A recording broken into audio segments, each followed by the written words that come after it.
Hey YouTube, today we're going to discuss the RicksRangerz Radius Arm Relocation crossmember bracket.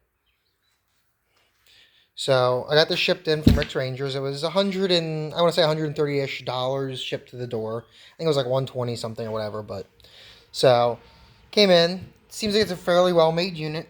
All the welds look to be good for what you can see of them. I mean, obviously everything's powder coated over, so coat can hide, but I mean, it does look like everything is laid correctly. So we took off the old brackets and we attempted to put this in. What we ran into was it was a little tight between here and here. So what I had to do was I had to put the porta power in here and actually spring this out approximately 1/2 to 3/4 of an inch. So did that. Now it fits up in between the frame, outside the frame rails like it should. But the next thing we're running into is the crossmember actually hits on the exhaust right there at this colored spot where I pushed it up. So now the next thing is going to be is if you get one of these, you might have to modify your exhaust, the original Y pipe.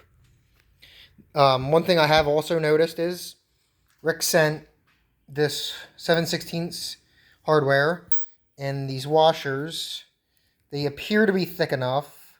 I mean, they're not zinc plated as the nut and the bolt are, so I can't attest to them being grade 8 or not, but they seem like they're awfully loose in here.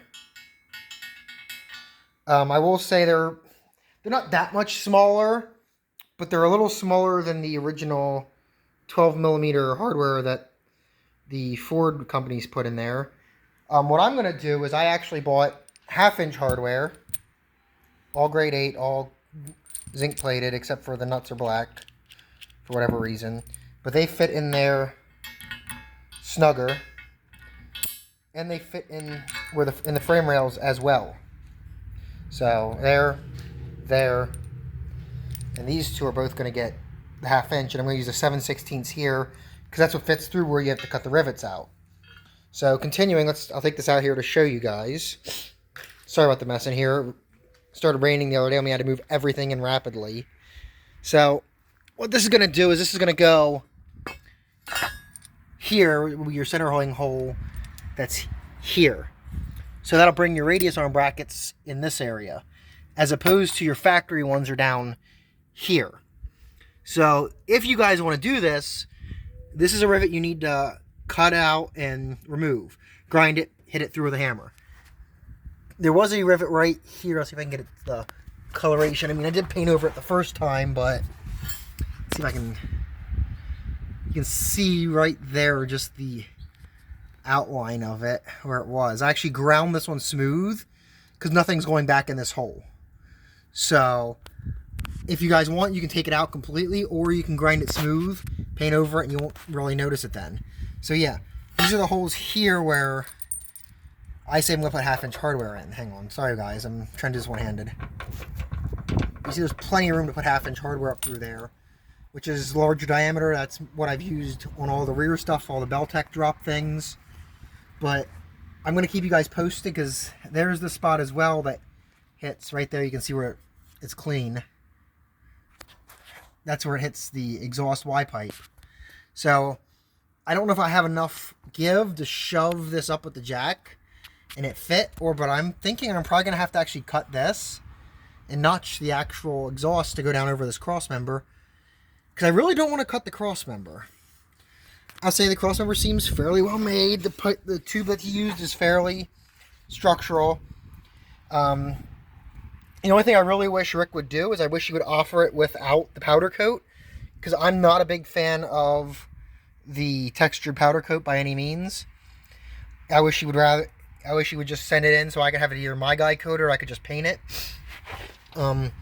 Off topic, kind of still on topic. If you're thinking about doing a raised trans crossmember, there's one I made.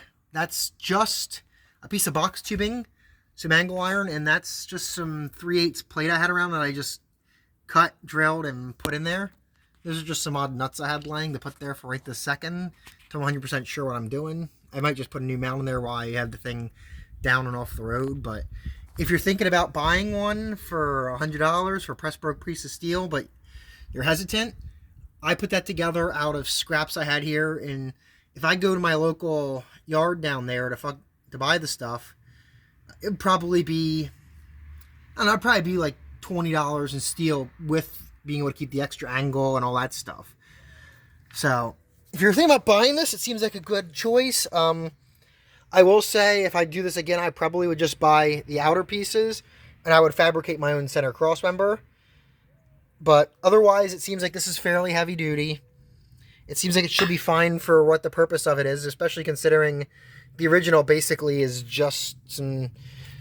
It's actually a lot thinner. Let me get out my scrap barrel here. Sorry, guys, the original is only that thick in comparison. So, obviously, it's a lot heavier.